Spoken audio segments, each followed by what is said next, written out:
कबीर ये माया अटपटी सब गट आन अड़ी, और किस किस न समझाऊं या कुआ भांग पड़ी। तो यहाँ हम सभी एक का कुएं का भांग पिए फिर रहे।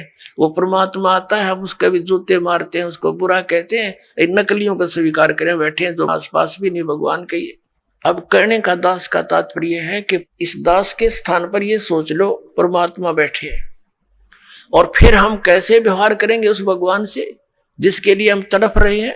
ऋषियों ने शरीर गाल दिए भगवान पाने के लिए, यदि वो मिल जाए तो हम उसका कैसे व्यवहार करेंगे।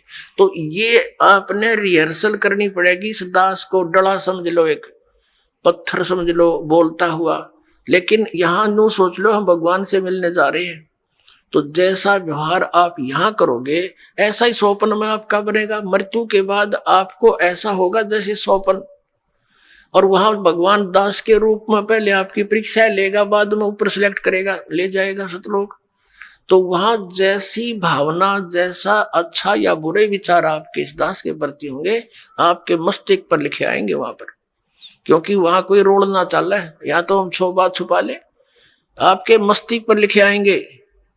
रिजेक्टेड और सिलेक्टेड कहने की जरूरत को नहीं, बस वहां तो न्यू करना भगवान ने, फिर रह जाओगे वहीं से। फिर ठीक है, आपने जो भक्ति की है, पहले तो यदि गुरुजी के प्रति आपकी आस्था एज ए गॉड नहीं है तो भक्ति आपकी बने को नहीं, भक्ति चलेगी ही नहीं। आप सब साधना करते भी दिखोगे, फिर नो कि हमें कोई लाभ नहीं हो रहा, तो आपके अंदर भक्ति अंकुर वो फूटा ही नहीं। तो पुण्यात्माओं कहने का भाव ये है कि जैसे आपको दास बताना चाहता है कि उपदेश लेने के बाद फिर आपने इस दास को परमात्मा के तुल्य समझना पड़ेगा। ये दास परमात्मा नहीं है, ये तो उसका कुत्ता है, आपको जगाने के लिए भेज रखा है। आप धनी हो भक्ति के, आप सोए पड़े हो, आपका जीवन नष्ट हो रहा है, चोरी हो रही है, धन लुट रहा है आपके श्वास रूपी पूंजी का, ये दास जगा रहा है डंडोरा पीट पीट के, आवाज लगा लगा कर। लेकिन आपके लिए परमात्मा का विधान है, गुरु गोविंद कर जानियो और रहियो शब्द समाए, मिले तो दंडवत बंदगी नहीं पल पल ध्यान लगावे। कि गुरु को भगवान मानकर चलना, और रहियो शब्द समाए, शब्द समाए रखना मतलब जो उसने मंत्र दिया है वो सत मंत्र सतनाम, यानी सत भक्ति, उसमें लीन रहना, गुरु जी को भगवान मानना, और जो उपदेश मंत्र दिया है उसमें समाये रहना, उसकी भक्ति पर ज्यादा ध्यान रखना। और जब भी मिले तो दंडवत बंदगी, जहां मिले वहां दंडवत प्रणाम करना, और नहीं मिल पाते हो जैसे घर पे तो पल पल ध्यान लगावे। यानी परमात्मा के गुणों को अपने गुरु जी के ऊपर लक्षित करे, और फिर आपका भाव बनेगा, एक प्यार जागेगा इस दास के प्रति जैसा इस काल के प्रति जाग्या था, और वो ही कसक आपकी इस दास के प्रति होगी, तभी हम वहां चलेंगे। जिस कसक के साथ हम वहां डटे नहीं डटे, तो ऐसा ही भाव। अब हम कैसे भावित होते हैं, जैसे एक हीरो या हीरोइन नकली बात बना के, एक तो उसने पढ़ा हुआ है फिर वो बोल रहा है, उसके एक दो डायलॉग पर हम आसक्त हो जाते हैं, वो हो बड़ा क्या बात कही, बड़ा सुंदर बोला, और यहाँ दास ने ऐसा पिटारा खोल दिया इन बोलों का वचनों का। तो इस आधार से भी आपने प्रभावित होना चाहिए। जब आपकी आत्मा निर्मल हो जाएगी, कमाल कर दिया गुरु जी ने, ऐसे निर्णय करके ज्ञान दे दिया, तो हमने ऐसे प्रभावित होना है और आसक्त होना है उस परम पिता पर इस दास के माध्यम से। ये रिहर्सल आपकी फिर ऊपर जाके काम आवेगी जो आप यहां करोगे। अब हम उसी प्रसंग पर आते हैं कि वहां परमात्मा ने कहा कि आप जाइए, मैं इन बच्चों को, इन आत्माओं को तेरे पास भेज दूंगा, पर अपने सिस्टम से भेज दूंगा। अब उस परमेश्वर ने हम सभी को सूक्ष्म रूप बना दिया। और पुण्यात्माओं, ये पौराणिक कथा हम सुनते पढ़ते हैं, वो झूठ नहीं है, लेकिन वो कहाँ तक है, वो किस स्तर की है, वो अलग बात है। तो उसमें बताया था कि एक राजा की लड़की विवाह के योग्य होगी, वो ब्रह्मा के लोक में चला गया ब्रह्मा जी से संयोग पूछण खातिर। वहां उसको कथा चल रही थी, वो सुनने लग गया। यहाँ कहते हैं तीसरा युग आ गया, द्वापर युग आ गया तीसरा। तो उसने पूछा, जी मैं तो लड़की का संयोग पूछने आया था, योग्य वर कहाँ मिलेगा, कोई विधि बताओ हमारे को। तब ब्रह्मा जी ने कहा कि जहां से तू आया वहां तो अब तीसरा युग आ चुका है, द्वापर आ गया है। और सतयुग से आए हुए वो इतने लंबे लंबे थे, यानी 100 फुट ऊंची हाइट थी इन मनुष्यों की। सतयुग में 100 फुट से भी ऊपर 150 फुट हाइट के थे। द्वापर के प्रारंभ में ये 40 और 50 के आसपास, द्वापर के प्रारंभ में 40-50 के आसपास हाइट रह गई थी मनुष्य की। अब यही आपका गले उतरे नहीं, क्योंकि आपने देखे ही जितने 5.5-6 फुट मैक्सिमम 7 फुट। कोई बात नहीं, ये अध्यात्म मार्ग है पुण्यात्माओं, फिर से पनप रहा है, फिर से अंकुरित हो रहा है यथार्थ ज्ञान, यथार्थ मार्ग। तो धीरे धीरे ये घर भी करेगा, स्थान भी बनाएगा। तो वो नीचे भेजा तो उसको बताया कि अब तो ये आपका वर होगा। और वह लड़की तो 60-70 फुट की और वो 40 फुट का, उसका वर दोनों छोटा दिखे। कहते हैं बलराम नाम था कृष्ण का भाई। तो उसने हड़ मारा उसके कंधे पे लड़की के, वह छोटी होगी, उसके 70 में आएगी, फिर उनका ब्याह हो गया। अब इसको हम गलत भी नहीं समझे, हमने सिर्फ अपने अध्यात्म मार्ग को समझना है कि ये तो एक जन साधारण छोटी सी भक्ति शक्ति युक्त व्यक्ति ऐसे ऐसे काम कर दे, सातों समुद्र पी जा। और वो परमात्मा जिसने सारे ब्रह्मांड रचे, वो क्या नहीं कर सकता। दास का आपके इस हृदय में ये बात जमाने के लिए प्रमाण देने पड़ रहे हैं। तो उस परमेश्वर ने हमें सूक्ष्म रूप बनाया, और जिस आत्मा ने सबसे पहले स्वीकृति दी थी इस काल के साथ आने की, उसकी लड़की बनाया, लेकिन उसको प्रजनन इंद्रिय नहीं लगाई थी। उस लड़की के अंदर परमात्मा ने हम सभी आत्माएं जो 21 ब्रह्मांड के अंदर या चींटी से लेकर हाथी मनुष्य जो भी बने हुए हैं, इन सभी को उसके अंदर फीड कर दिया बीज रूप में। और उस लड़की को फिर अपने पुत्र सहजदास को साथ भेजा। सतलोक में परमात्मा ने सबसे पहले ये 16 पुत्र अपने एक एक वचन से उत्पन्न किए थे। उनसे फिर अन्य व्यवस्था अपने आदेश अनुसार वो करवाते थे।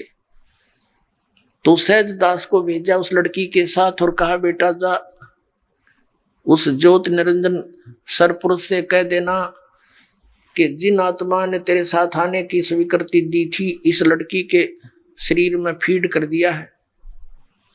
पुण्यात्माओं, आज से 20-30-50-100 वर्ष पहले शायद हम नहीं मानते कि ऐसा हो सकता है।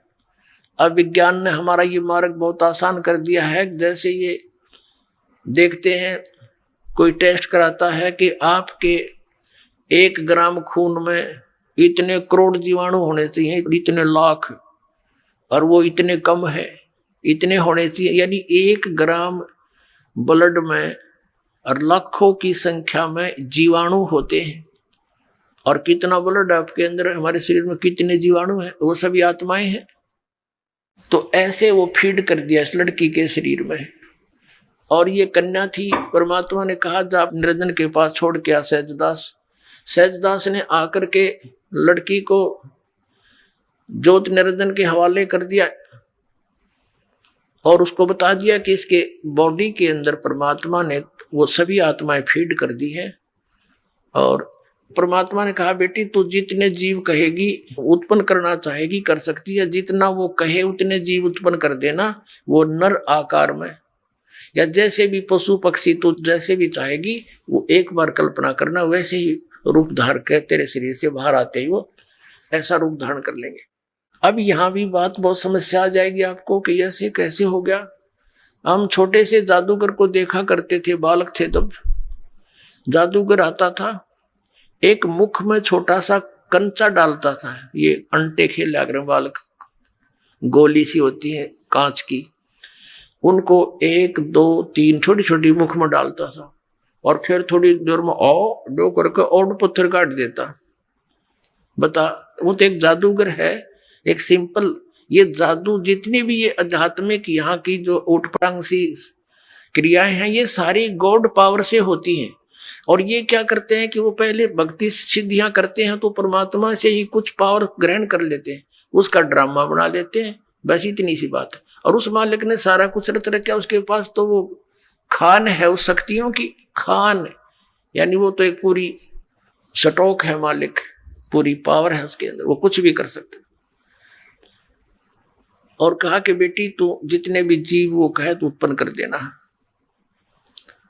और ऐसा ही कहकर ज्योति निरंजन काल को समझाकर सहजदास लड़की को वहां उसके ब्रह्मांडों में छोड़कर वापस आ गया।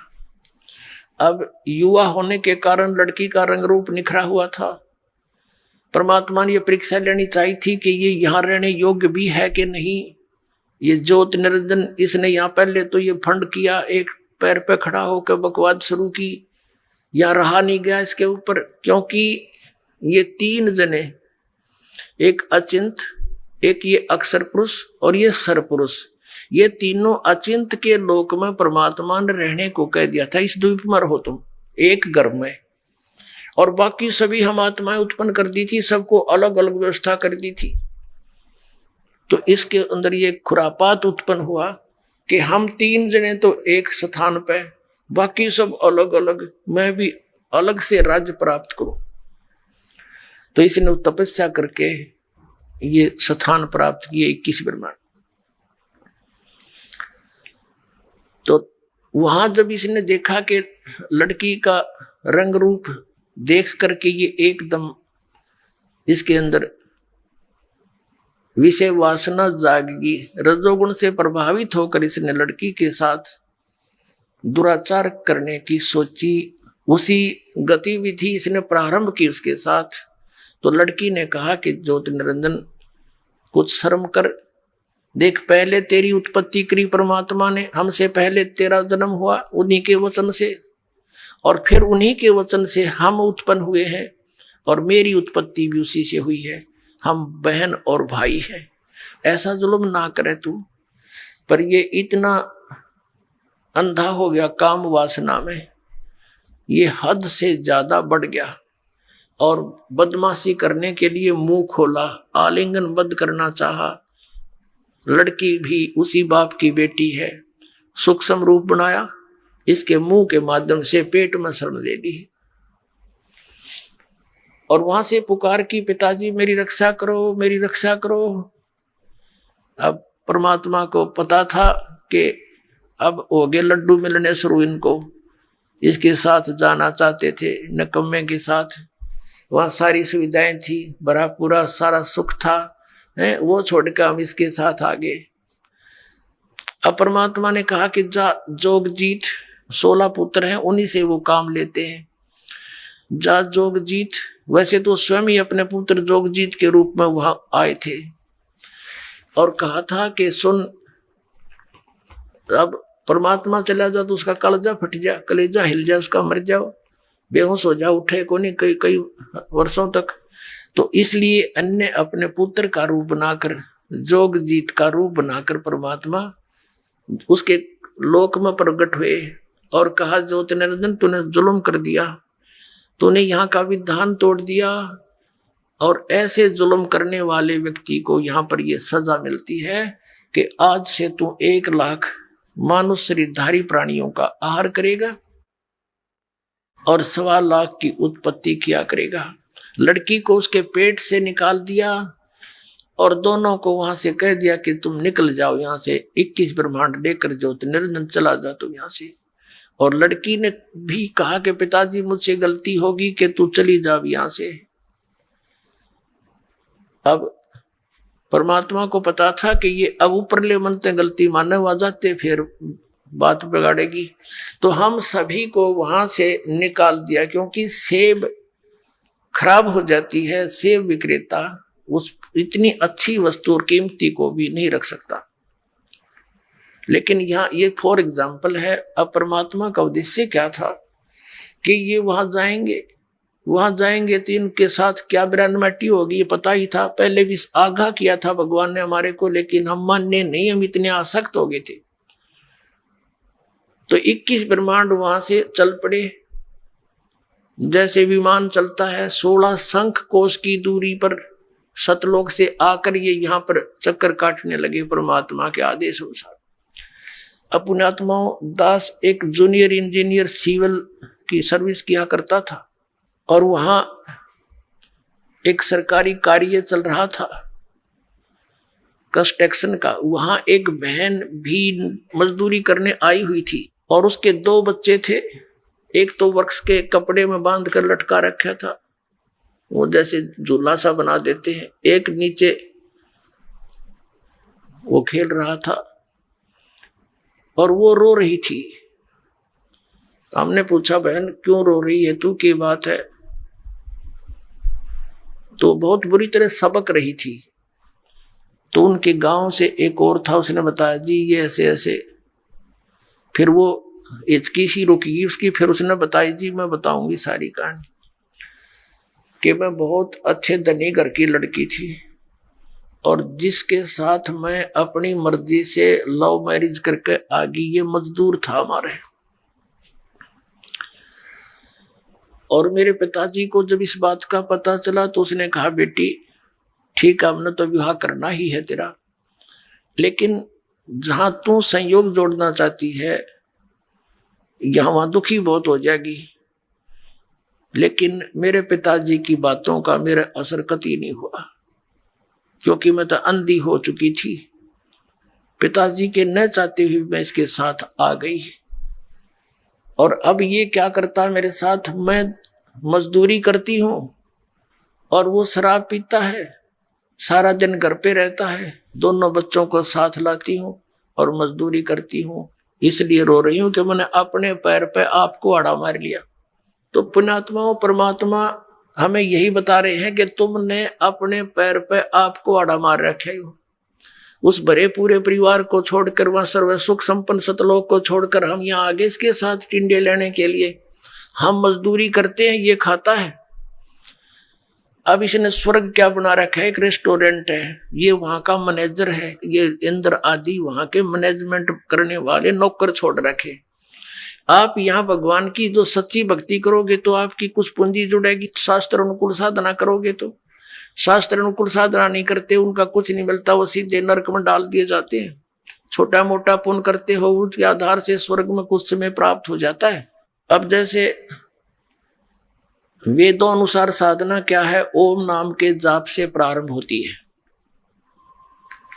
और बाकी जो हमारे शरीर के अंदर कमल बने हुए हैं नीचे बैकबोन में, इन कमलों के अंदर इन श्री ब्रह्मा, श्री विष्णु, श्री शिव जी और दुर्गा जी और गणेश जी के ये है, तो ऊपर स्थान उनका प्रतिबिंब हमारे अंदर दिखाई देता है। तो इनके भी साधना के मंत्र हैं। पुण्यात्माओं, एक साधना होती है, वो तो मजदूरी जानो, एक पूजा होती है। वो पूज्य जो है वो हमारा उद्देश्य होता है, इष्ट होता है, जिसको हमने पाना है। उसके लिए जो हम साधना करते हैं वो उसकी पूजा नहीं है। अब जैसे हमने पता है कि पृथ्वी में जल है और जल हमारा इष्ट है, उसको प्राप्ति के लिए हम हैंडपंप लगाते हैं, वो मजदूरी है, वो प्रोसेस है, वो साधना है और प्राप्य हमारा जल है। तो ये जो साधनाएं हैं, जो आपको प्रथम मंत्र दिया जाता है, ये आपकी साधना है, प्राप्य हमारा परमात्मा है, सत्य पुरुष है, सतलोक में जाना है, उसके लिए सारा प्रोसेस है ये। तो जैसे आप जी ने प्रथम मंत्र ले लिया, द्वितीय ले लिया, सतनाम 2 अक्षर का एक ओम मंत्र है, एक तत् गुप्त है, और आप साधना करते रहे और कुछ दिनों के बाद 1-2-4 वर्ष के बाद आप छोड़ छाड़ जाते हो, क्योंकि यहाँ हमारे जो समाज के अंदर अन्य साधनाओं का जोर बहुत घना है और हमें ज्ञान ना होने से हम उन्हीं के भाव में बह जाते हैं, तो वो यहाँ रह जाते हैं, सतलोक नहीं जा पाते। लेकिन जितने समय उन्होंने 2-4 वर्ष ये सत साधना की, वो पुण्य, उसकी पूंजी अलग से डिपॉजिट होगी, उसका धन है वो।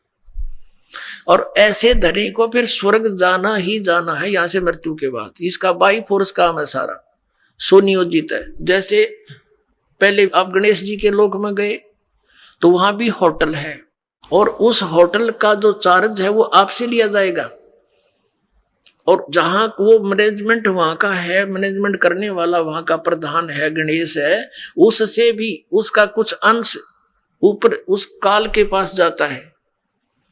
ऐसे ही जैसे आप दूसरा मंत्र आपके पास श्री ब्रह्मा और सावित्री का, यानी ये साधना करते हो, इसकी कमाई से आप उस ब्रह्मा के लोक में जाओगे। वहां भी एक रेस्टोरेंट है जिसको स्वर्ग बोलते हैं, ये वो रेस्टोरेंट है। वहां पर केवल धनी व्यक्ति ही जा सकते हैं और आपकी पूंजी वहां डिपॉजिट हो जाती है, और जिस समय आपका वो धन समाप्त हो जाएगा आपको बाई फोर्स वहां से निकाल दिया जाएगा।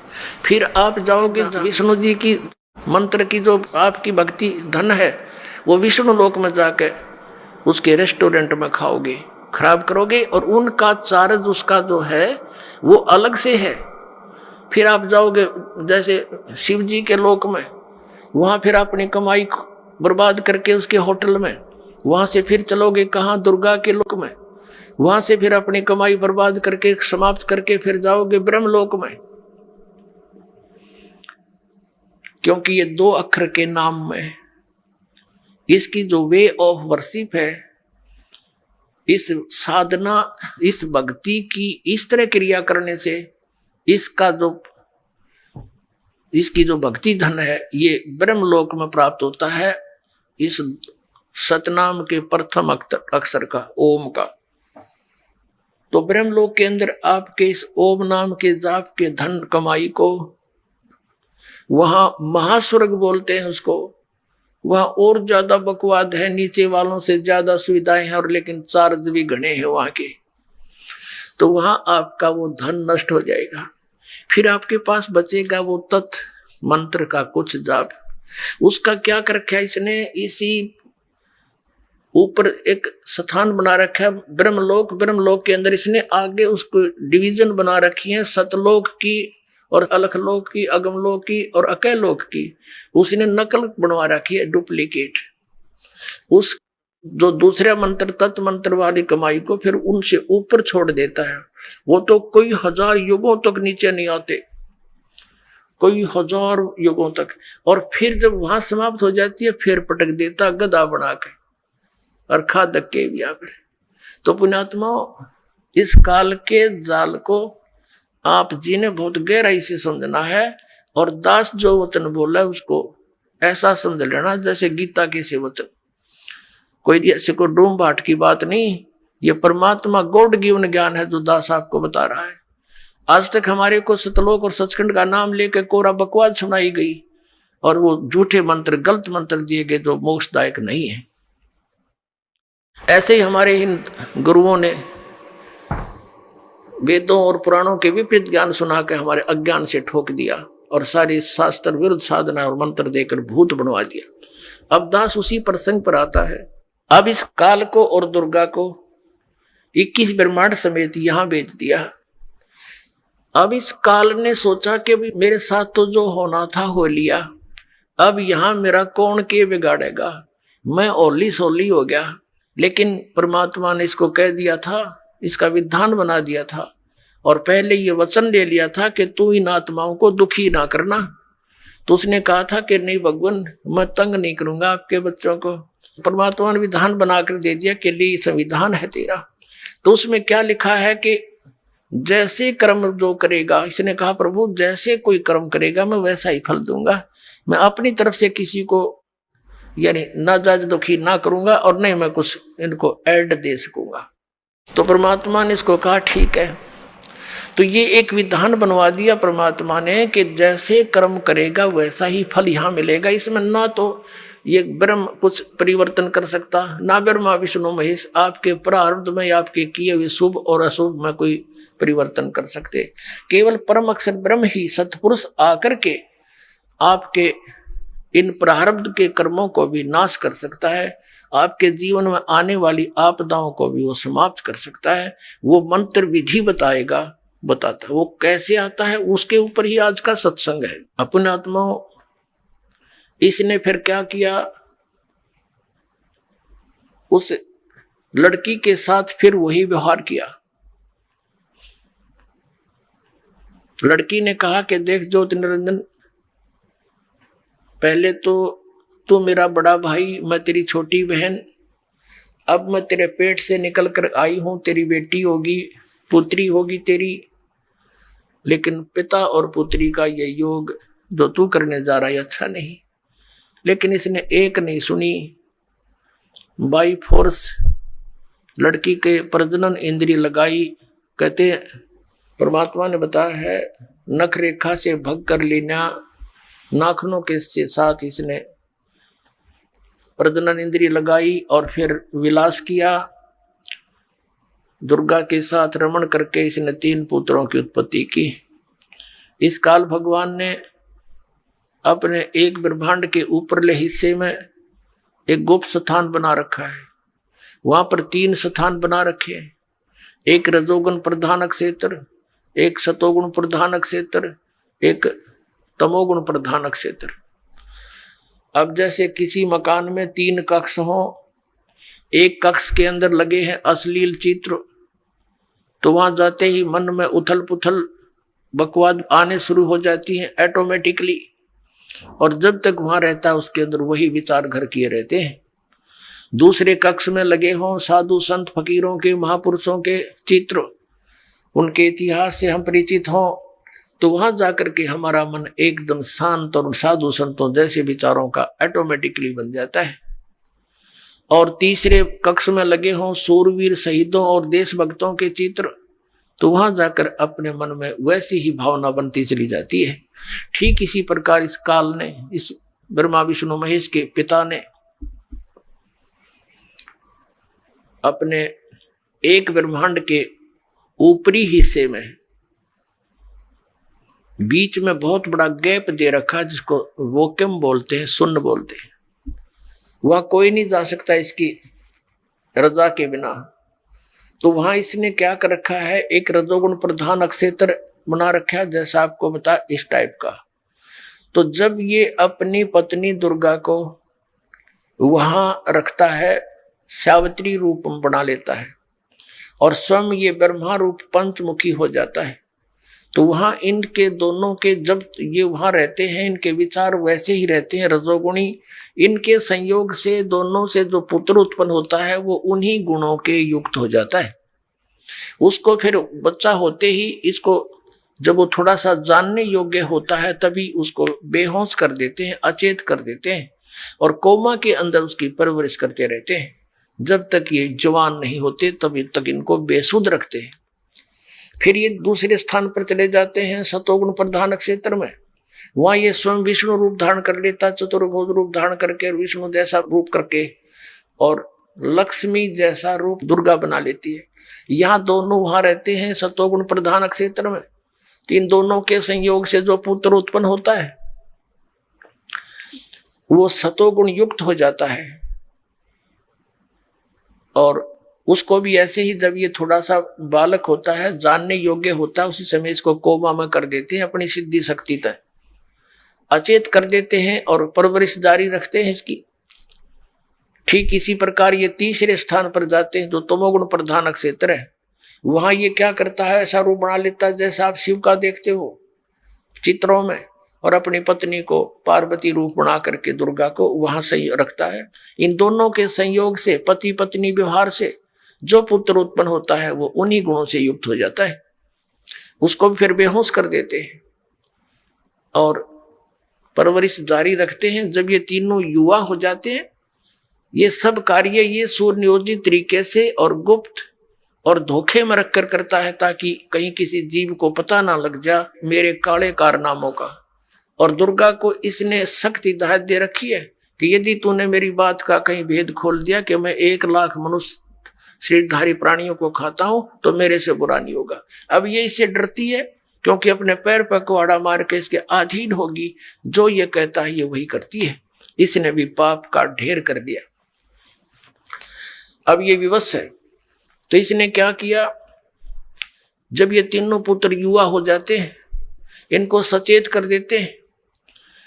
जैसे विष्णु जी को शेष नाग की सैया पर इसके नाभि कमल से उगा दिया एक फूल कमल का, और वहां उस दूसरी स्थान पर निकाल दिया, उस पर ब्रह्मा को स्थापित कर दिया, और फिर कैलाश पर्वत पर शंकर भगवान को युवा होते तीनों को होश में ला दिया। आप श्रीमद् देवी भागवत गीता प्रेस गोरखपुर से प्रकाशित तीसरे स्कंद में 5 से लेकर 6-7 अध्यायों में आप पढ़ोगे, उसमें समय आने पर आपको वो दिखाएंगे, पढ़ाएंगे। उसमें क्या बताया है कि ब्रह्मा जी बताते हैं अपने पुत्र नारद को, जब उसने सृष्टि उत्पत्ति का कारण पूछा कि बताया कि बेटा नारद के बताऊं, मैं तो कमल के फूल पर अचेत पड़ा था, जब मैं सचेत हुआ तो मुझे नहीं मालूम इस अथाह जल में मैं कहां से आ गया, मेरा कौन जनक है, मैं किसने पैदा कर दिया। फिर मैं उस डंठल पकड़कर कमल की नीचे उतरना चाहा कि देखूं ये कहां तक है, तो मैं कई वर्षों तक घूमता रहा, कुछ नहीं पाया, मैं डर के वापस जा बैठा। आकाशवाणी हुई तप करो तप करो, तो मैंने 1000 वर्ष तप किया। फिर आकाशवाणी हुई कि अब सृष्टि करो। अब ये काल क्या करता है, इनको पहले तो चार्ज करता है, बैटरी चार्ज करवाता है इनकी, तब करवा के सिद्धियां आ जाती हैं, फिर रिमोट अपने हाथ में रखता है। फिर इसने सोचा सृष्टि कैसे करूं, तो उसी समय इस काल ने अलग से मधु और कैटब नाम के 2 प्राणी और दुर्गा से उत्पन्न करवा दिए। वो दोनों राक्षस ब्रह्मा को मारने के लिए दौड़े, ये डरता कमल के डंठल पकड़ कर नीचे को भाग लिया, स्पीड तय नीचे उतरने गया। आगे आके क्या देखा कि विष्णु जी बेहोश पड़े हैं। अब वो घबरा गया, अब क्या करूं, ये उठा नहीं, कैसे जगाऊं इसको। तो उसके अंदर से कहते हैं एक देवी निकली, वह भूतनी की तरह बेहोश कर रही थी दुर्गा, आकाश में दिखाई दी, और उसके बाहर निकलते ही, शरीर से बाहर निकलते ही विष्णु जी होश में आ गए। फिर उसने मधु कैटब को मारा। कुछ देर के बाद शिव भी वहीं आ गया, इवन करने थे इकट्ठे, वो कर दिए। और फिर उनको विमान में बैठा कर ऊपर घुमाया फिराया। ऊपर क्या देखा कि एक ब्रह्मा और देखा। विमान में बैठे हुए विष्णु और शंकर ने, ब्रह्मा जी कहते हैं, मुझसे पूछा कि चतुरानंद ये दूसरा ब्रह्मा कौन है। मुझे तो पता नहीं ये कौन है। इतने में हमारा विमान दूसरे स्थान पर चला गया। वहां क्या देखा, एक त्रिनेत्रधारी शिव और निकला, नंदी वृष पर बैठा था। उसको देखकर शिव हमारे साथ बैठा था, काल का पुत्र शिव, उसका सिर चक्कर खा गया कि और शिव कौन है। फिर हम गए तीसरे स्थान पर, वहां एक और विष्णु बैठा था। ऊपर एक उसके साथ लक्ष्मी भी बैठी थी, बड़ा वैभवशाली उसका मकान था, बड़े सुविधाएं उपलब्ध थी। अब उसको देखकर विष्णु का चक्कर आ गया कि ये दूसरा विष्णु कौन है। विमान में बैठे बैठे दिखा रही है दुर्गा। उस काल ने कहा था कि जब तुम्हारे भ्रम हो जा, क्या स्थिति है तुम्हारी, इनसे परिचित करा दें, तुमसे ऊपर कोई और भी है। फिर वो विमान पहुंच गया दुर्गा के स्थान पर। ये दुर्गा के जाकर बैठ की एक पलंग के ऊपर। तो वहां इन्होंने कहा था, देखा जब सारा के विष्णु ने कहा कि ओहो मुझे कुछ याद आता है, मैं जब छोटा सा बालक था ये मुझे पालने में झुला रही थी, ये अपनी माता है, मैं अपने अंगूठों को मुख में देकर चूस रहा था, ये अपनी माता है। तो उसने क्या बताया कि फिर उनकी स्तुति की, तुम शुद्ध स्वरूपा हो, हम तो आपके ही प्रभाव से वर्तमान हैं, हम अनित्य हैं, हमारा आविर्भाव मन जन्म, हमारा और तिरोभाव मन मृत्यु होती है, आप ही सर्वेश्वरी हो, आप ही नित्य हो, प्रकृति हो। ऐसे तो कहने का भाव ये है पुण्यात्माओं, ऐसे इस काल की सृष्टि प्रारंभ हुई और उसके बाद ये सब संसार उत्पन्न हुआ। जब प्रथम सतयुग का आधा जा चुका था, उस समय देखा कि हाहाकार मच गया। तपतशिला के ऊपर नीचे तो शांत नजर आता था, लेकिन सतयुग के प्रारंभ से मध्य के बाद में कुछ अंतर हो जाता है। तो तब परमात्मा आए थे, तपतशिला पर खड़े हुए। अब ये बैकग्राउंड बनाई है पुण्यात्माओं ये बताने के लिए कि ये मजहब और धर्म अब क्यों बने, ये पहले क्यों ना बने। और ये नकली पंथ इतने चाल गए सतलोक करके, ये पहले कहाँ गए थे। ये काल का सुनियोजित जाल है हमें डिवाइड करने का, हमारे को एक दूसरे के साथ लड़ाई रखने का, अपनी अपनी साधना और अपने इष्ट को सर्वश्रेष्ठ मानकर हम एक दूसरे से खसते रहते हैं, अशांति पैदा करे रखते हैं। घर घर में आप देख लो ये कैसे जुल्म करवाता है, कैसी इसने व्यवस्था करवा रखी है।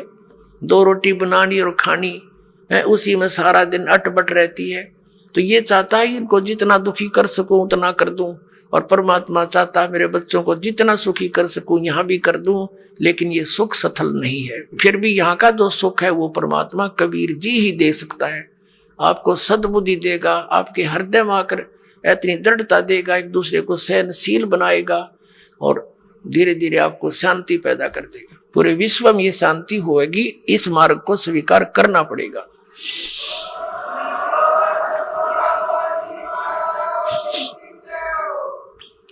जब तपस्या पर ये परमात्मा खड़े थे, जीवों को बताया कि बच्चों तुमने ये जो तपस्या पर भूने जा रहे हो ये पाप वहां किया था। तब सभी ने पता लग गया, क्योंकि वहां ना कोई माँ साथ थी ना बेटा साथ था। यदि कोई साथ था तो वहीं दुख पा रहा था। तो सबकी आंखें वहां खुल जाती हैं, सारी बात सच्ची नजर आती है।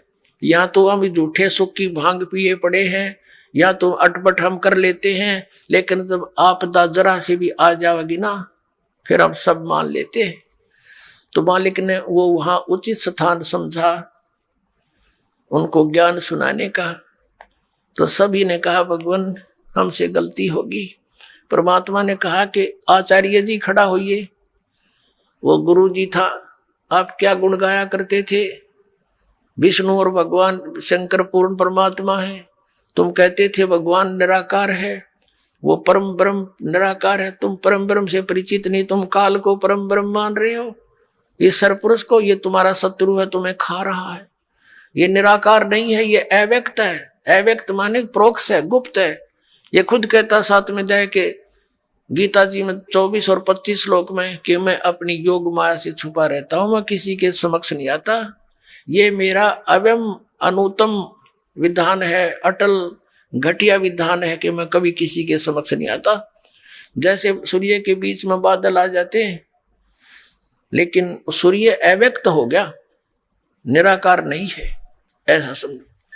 तो परमात्मा ने कहा कि अभी दिखाता हूं तुम्हारा वो अव्यक्त। ये सब खेल परमात्मा कर रहे थे। अब उस ज्योति निरंजन ने सोचा अपने टाइम अनुसार के वो जीव जा चुके होंगे, इतने समय में उनकी पूरी वह सब्जी सी पक लेती है। और वो आकर क्या देखा, काल ने क्या देखा कि ये और कौन आ खड़ा हुआ यहाँ पर। उसका ध्यान तो परमात्मा में हो गया और वो परमात्मा ने कहा उन जीवों को कि देखो भाई, वो है तुम्हारा भगवान जिसको तुम निराकार बताते हो, कि वो फिर शिव और विष्णु रूप में साकार है, वैसे वो निराकार है। ये यहाँ भी साकार है। ये देखो उसकी शकल, ओछा माथा, लंबे दांत, और ये विराट रूप बना सकता है, क्योंकि ये 1000 कला का भगवान है। और जिनको तुम परमात्मा मानते हो विष्णु और शंकर को, वो 16 कला के भगवान है। और मैं जो है असंख्य कला का भगवान हूं, असंख्य कला का। अब सब जीवों ने देखा उसकी शकल तो डर लग गया, काल की शकल ऐसी। तो उन्होंने कहा भगवान हमसे भूल होगी, हमको माफ कर दो दाता, हमें ले चलो वापस, हम फिर गलती नहीं करेंगे। परमात्मा कहते हैं थोड़ा सा सुख होते तुम भूल जाते हो, इब आपत्ति में मुझे याद कर रहे हो। जरा सा सुख होते तुम फिर कभी याद नहीं करते। और पुण्यात्माओं, तुम वहां से भक्ति युक्त आए थे, अब तुम भक्तिहीन हो गए हो। वहां जाने के लिए आपको भक्ति धन की जरूरत पड़ेगी, उतना ही चार्ज होना पड़ेगा जितना तुम आए हो वहां से होकर। उसके लिए मैं तुम्हें सतनाम दूंगा और फिर दूंगा सार नाम। उस सतनाम की इतनी जबरदस्त चार्जिंग है कि एक यानी सच्चे all respect, in all respect, यानी पूर्ण रूप से मर्यादा में रहते हुए, हर तरह से विनम्र भाव से, सच्ची आत्मा से, इस सतनाम का 2 अक्षर के मंत्र का एक सिमरण इतना कीमत रखता है कि यहाँ के 14 लोग एक तरफ रख दें तराजू के उस तखड़े में, पलड़े में, और एक तरफ यह कीमत रखते हैं। और ये पृथ्वी लोग, स्वर्ग लोग और पाताल लोग तो पासंग रख दे, जिसकी कोई सौदे में नहीं होता उसको पासंग कहते हैं। अब हम कितने धनी थे भक्ति के, और हमने सारे जीवन में इतनी भक्ति करनी पड़ेगी, श्वास उश्वास का सेवन करके वो भक्ति धन फिर ग्रहण करना पड़ेगा। और उस भक्ति की शक्ति से, उस भक्ति के बल से हम इतने स्पीड से वहां जाएंगे कि काल देखता रह जाएगा। तो वो भक्ति कहता मैं दूंगा तुम्हें वहां जा करके, और मेरा जो सतनाम 2 अक्षर का होगा उसका जाप करना, पूरी विश्वास के साथ लगे रहना। जब तुम जाए धरो जग देहा, तब तुम करना मम सत शब्द स्नेहा। परमात्मा ने कहा था जब तुम मानुष शरीर मिले जो संसार में, तब मेरा कोई संत इस सतनाम का सच्चा ज्ञान देता हुआ मिल जाए तो वो ग्रहण कर लेना, उसकी भक्ति करना बेटा, फिर तुम्हें ला सकता हूं। मेरा इसका वचन हुआ था, तुम सब इच्छा से आए हो और सब इच्छा से ही वापस जा पाओगे। तो पुण्यात्माओं, ये सारे ज्ञान देने का, ये सारा आत्म ज्ञान सुनाने का तात्पर्य ये है कि आपकी यहां से आत्मा आस्था हटे, और यह हटेगी क्योंकि ये ज्ञान इतना सत्य है।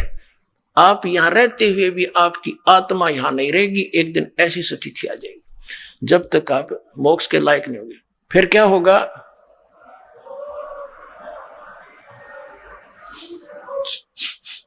अब कहा परमात्मा ने कि तुम जाओ, अब यहां से उठो, अब मेरी रिस्की होएगी। वो तो उठ गए एकदम, परमात्मा की शक्ति से रुके थे ना, उससे पहले जा लेते तो वहां से क्या होता, वो प्राणी वहां से उड़ जाते हैं। उस आध्यात्मिक उसने जो शक्ति वहां छोड़ रखी है उसके आधार से, तो वो फिर कहाँ आते हैं? रास्ते में आते आते वो ठंडे हो जाते हैं, शांत हो जाते हैं, कुछ अचेत होते हैं, फिर वो सचेत हो जाते हैं। फिर क्या देखते हैं अपने को, कहाँ पाते हैं? धर्मराज के दरबार में उनकी लाइन लगी होती है, कर्म अनुसार उनके लेखे जोखे होते हैं, और फिर जाओ नरक स्वर्ग जहां जिस योनि में जाना उनको भेज दिया जाता है। और वो तपस्या पर दुख न्यारा पाया, वो रूंगे में है। तो कहने का भाव ये है पुण्यात्माओं, वो काल आ गया, काल ने देखा कि ये जोगजीत कैसे आ गया मेरे लोक में, इसने मुझे वहां से निकाला था, मैंने इससे प्रार्थना भी की थी, इसने मुझे वहां रहने नहीं दिया था, अब ये मेरे लोक में कैसे आ गया? अब उसने सोचा ला पहले इसकी देही तोड़ दूं। काल ने सोचा जोगजीत ने कुट्टू पहले मुझे बाहर निकाल दिया, अपनी गलती ना देखता, उसने क्या जुल्म किया। यहाँ ऐसी व्यवस्था है, इंसान दूसरे का दोष देखता, अपने को तो नहीं झांकता, ऐसा स्वभाव हमारा। फिर इसने सोचा कि कहीं कोई पिताजी का आदेश लेकर ना आया हो तेरे ऊपर और आपत्ति आ जा। तो इसने पहले कहा कि जोगजीत पहले तो ये बता, कोई पिताजी का आदेश हो मुझे सुना, और फिर तेरे को आज गढ़ूंगा मैं अपना प्रतिशोध लूंगा, तेने मेरे साथ जो जुल्म किया वहां से निकाल दिया। तो इसने क्या किया, परमात्मा यानी जोगजीत रूप में प्रभु खड़े थे, उन्होंने कहा कि सुन ले ज्योति निरंजन, आदेश परम पिता का, उस परमात्मा की आज्ञा लेकर मैं आया हूं, उसकी आज्ञा से आया हूं कि तूने इन जीवात्माओं को कितना दुखी कर दिया। तेरे साथ आए जब इनका क्या स्वरूप था, आज किसी को गधा बना दिया, किसी को कुछ बना दिया, तूने जुल्म कर दिया और भगवान का नामो निशान मिटा दिया। तू ये अटपट साधनाओं पर लगा दिया सबको, तू खुद भगवान बन बैठा है यहाँ पर। तेरी पोल खोलूंगा, नीचे जाऊंगा, सब जीवों को बताऊंगा कि तुम कहाँ थे, तुम कैसे यहाँ रह रहे हो, कैसे जाल में फंस गए हो, क्यों जन्मते और मरते हो, तुम्हारी क्या दुर्गति हो रही है, तुम कैसे रह रहे हो, तुम सतलोक के वासी हो। उनको एक गुप्त मंत्र दूंगा जो भगवान ने दे रखा है, और उसकी मंत्र की कमाई का आगे तेरी पार ना बसाओ। जिसके पास वो मंत्र होगा तो उसके निकट नहीं जा सकता ज्योति निरंजन। तो उसने सोचा वह बड़ी बात बिगड़ी हो तो मेरा सारा काम बिगाड़ेगा। तो कहते हैं एकदम कहा कि जोगजीत तू जाके दिखा नीचे, तन बनाऊं ठीक, उसके ऊपर टूट के पड़ा। अपने आत्माओं वेद बताते हैं कि वो परमात्मा सतलोक से चल कर आता है और नीचे अपनी अच्छी आत्माओं को मिलता है, उनको ज्ञान सुनाता है। उन पुण्यात्माओं में से कौन कौन थे जिनको भगवान मिला, और जिन्होंने साधनाएं करके अपने गोड्डे रगड़ दिए उनको नहीं मिला, वो कितनी पुण्यात्मा होंगी। कौन कौन थे इस कलयुग में दास जिनसे परिचित है?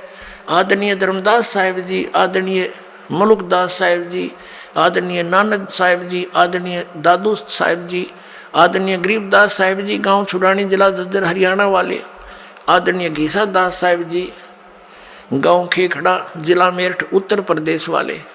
उनमें से आदरणीय धर्मदास साहिब जी को परमात्मा इस कलयुग में मिले थे। तो उनको बता रहे हैं कि धर्मदास जी ने पूछा था, भगवान हम इतने निकम्मे, हमने ऐसा जुल्म किया, हम अपने पति भर्ता पद से गिर गए, आपने फिर भी स्वीकार कैसे कर लिए दाता?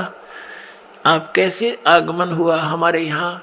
तो परमात्मा ने बताया, भाई ऐसे ऐसे तुम्हारा दुख देखा जब मैंने, तब यहाँ आया। तो सारी कहानी धर्मदास जी को बता रहे कि धर्मदास, जब वो मेरे ऊपर ऐसे मुझे मारने को झपटा तो मैंने सतनाम का सुमन शुरू कर दिया। अपने आत्मा परमात्मा हमें सतर्क करते हैं कि तुम्हारे ऊपर कोई भी ऐसी आपत्ति आवे तो सतनाम का जाप शुरू कर दियो।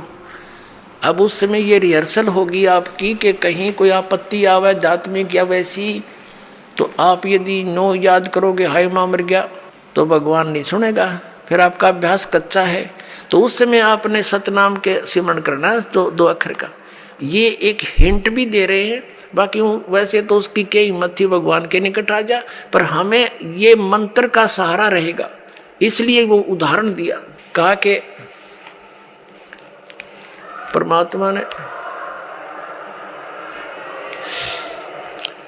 परमात्मा ने हमें सतर्क किया कि तुम्हारे ऊपर कभी ये अटैक करता दिखा तो ये सिमरण कर दिया, इसका कालजा पाट जाएगा, निकट नहीं आ सकेगा तुम्हारे भूत प्रेत ये कुछ भी, ये तो सौदा के है। जो इस सिमरण का सच्चे मन से पूरी मर्यादा में रहते हुए सिमरण करते रहोगे।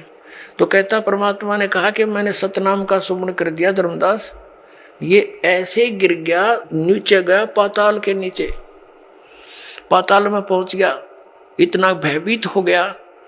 फिर इसको वहां से मैं साथ जाकर ऊपर ला के आ जा, यहाँ तेरी बेइज्जती नहीं करता, ऊपर बात करूंगा तेरे थे। इसके उसी लोक में मैं ले गया, ये ऐसे पड़ा नीचे जैसे पक्षी की पंख कट जावे और पड़ा पड़ा तड़पता है, कोई पार नहीं बसावे, ऐसे कर रहा है और कह रहा है मुझे गलती होगी, बड़ा भाई है मैं छोटा भाई तेरा, छोटे तो गलती करा करते हैं, बड़े माफ किया करते हैं, मुझे क्षमा कर दो। धर्मदास मेरे पैर पकड़ दिए इस काल में आकर के, माफ कर दो, मैं तेरा छोटा भाई, मैं तो आपको पिता के समान समझता हूं। तब मैंने इसको कहा ठीक है, माफ कर दिया।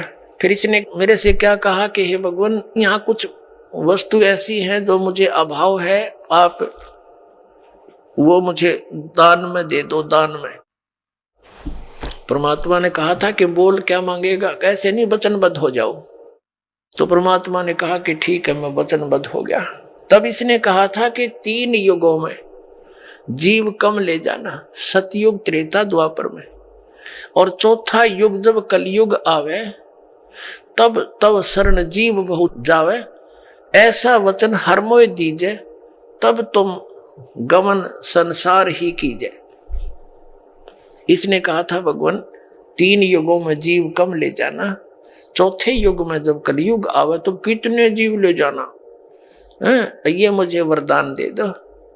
परमात्मा ने कहा तथास्तु, कह दिया भाई ठीक है। अब आपके ये शंका उत्पन्न होगी, भगवान ने क्या पता नहीं था ये ऐसा कुछ कर देगा? तो फिर इसने सारा पता था परमात्मा ने। पुणात्माओं, जब तक हम भगवान की इस कथा में दोष देखना बंद कर देंगे तब हम इस मार्ग पर चल पड़े, ये सोच लो। ये कथा निर्दोष है, सत्य है, हम बाल हैं, बच्चे हैं, नहीं समझ में आवे, आ जाएगी कई बार सुनने और समझने से। जब इसने झपट्टा मारा और परमात्मा ने अपना सिमरन शुरू किया तो इसकी पार नहीं बसाई, ये इतना घबरा गया, वहां से इतनी स्पीड से भाग गया, पाताल में जा गिरा। और वहां से भगवान लाए, इसने पकड़ के चल ऊपर चल, वहीं तेरी खबर लूंगा। एक भगत बता रहा था, ने बोला जी हमारे गांव में एक जोटा था भैंसा, और वो इतना अंडी पाक रहा था, उस गांव में तो उसने कोई दूसरा जोटा छोड़ा ही नहीं था, और आसपास के गांव में भी कोई उसने इधर आ जाता खेतों में तो उसकी इतनी दूर तक उसको मारने के लिए दौड़ता था। एक बार हमारा तालाब खुदवा रखा था, जोड़ गांव का तालाब खुदवा रखा था, गहरे गड्ढे कर देते हैं कि वर्षा होगी तो जल घना स्टॉक हो जाएगा इस उद्देश्य से, और वो नहर से भरवा रखा था, सरकार से प्रार्थना करके फुल करवा रखा था। तो उसमें क्या हुआ कि ये हाथी वाले आते हैं गांव में, दाने कुछ मांगन मुंगन आते, हाथी वाले आ रहे थे। उनने हाथी, दोपहर का समय था, हाथी छोड़ दिया जल में कि यू मस्ती मार लेगा थोड़ी देर। वो हाथी उन तालाब के अंदर गहरे गहरे गड्ढे बनवा रखे थे, खोद रखा था, उनमें सारा ही डूब गया, थोड़ा सा सर दिखे और एक थोड़ी सी दूरी पर वो सूंड ऊपर कर इतना दिखे। वो जोटा आ गया, वो भैंसा स्नान करने के लिए, पानी पीने के लिए। अब उसने देखा कि दूसरा भैंसा कैसे आ गया मेरी जोडेक्शन में, इसकी हिम्मत कैसे पड़ गई। उसने हाथी का सिर दिखा था, उसने सोचा यो भी कोई जोटा है, भैंसा है, तो उसकी तरफ चलानो खखा के पानी में, जल में, अगदो से भी इसको मार डालूंगा। अब हाथी ने देखा कि इसने आ लड़ते निकट सी, वो हाथी खड़ा हो गया, वो सारा बाहर निकला, वो जोटे ने देखा, उसका कलजा पाट गया, इतना स्पीड तो भाग गया, नो क्या था नो मुंह बा लिया, और हमारी 3 किलोमीटर सीमा है गांव की, उससे पार जाकर उसने पीछे मुड़कर देखा।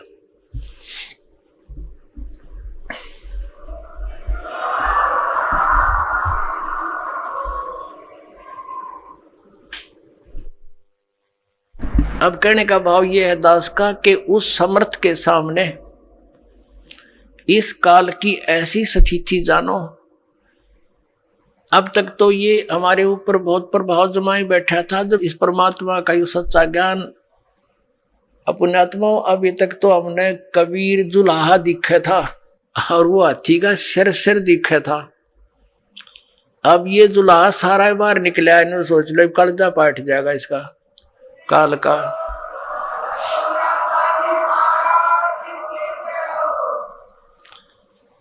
अब ये परमात्मा कति प्रत्यक्ष हो गया आपके सामने, ये अज्ञान रूपी जोटा ही भाग जाएगा यहां से। और ज्ञान सब ज्ञानड़ी, कबीर ज्ञान सो ज्ञान, जैसे गोला तोब का भाई करता चल मैदान। ये तोब का गोला, ये तत्व ज्ञान मालिक का दिया जो दास सुना रहा आपको।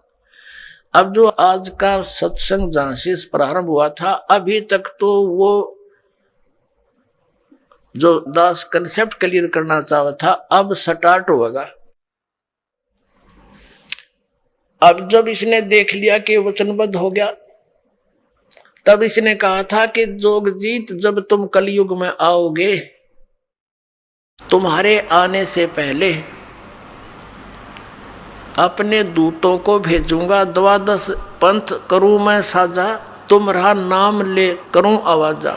12 पंथ नाम जो ले ही हमरे मुख में आन समोई, और अनेक पंथ चलाऊं। ये 12 पंथ तो कबीर नाम से चलाए गए हैं इन कालों के दूतों द्वारा।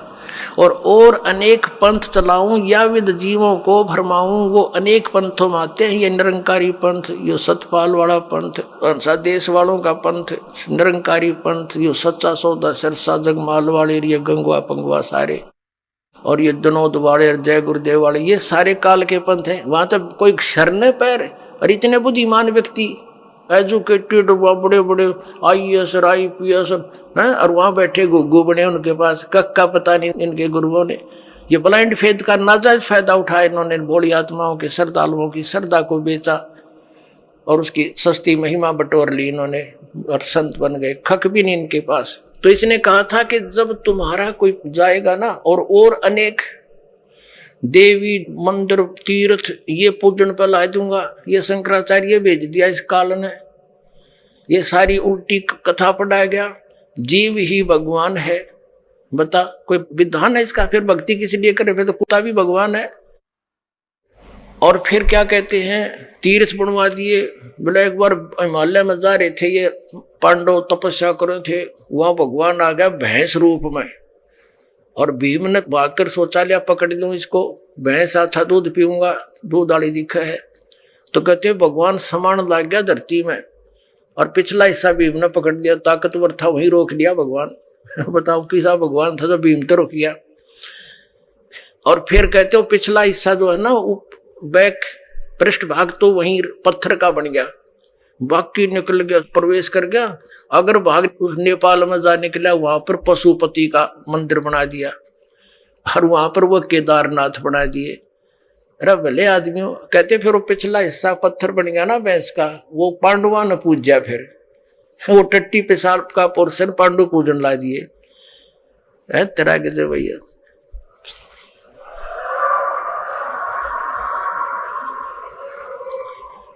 अब ये सारा जाल इस काल ने फैलाना था। तब इसने कहा था कि इतने मजहब बना दूंगा, आपस में लड़े कटेंगे, ज्ञान किसी को होगा नहीं, ऐसे संत भेज दूंगा तो भ्रमित करके आवेंगे। तब परमात्मा ने कहा था कि तू अपना काम करी और मैं अपना करूंगा। मालिक को पता था कि अपने दास को उसमें भेजूंगा जब ये सब धर्म और पंथ और मजहब कति मैच्योर हो चुके होंगे, इन्होंने जो ज्ञान कहना सुनना है कह चुके होंगे, इनकी किताबें बन चुकी होगी। फिर मेरा दास जाएगा और उनको सबको तत्व ज्ञान के तोल कर रख देगा, सत्य और असत का निर्णय करके सब मेरे बच्चों को मेरी शरण में लाओगा। बोलो सतगुरुदेव।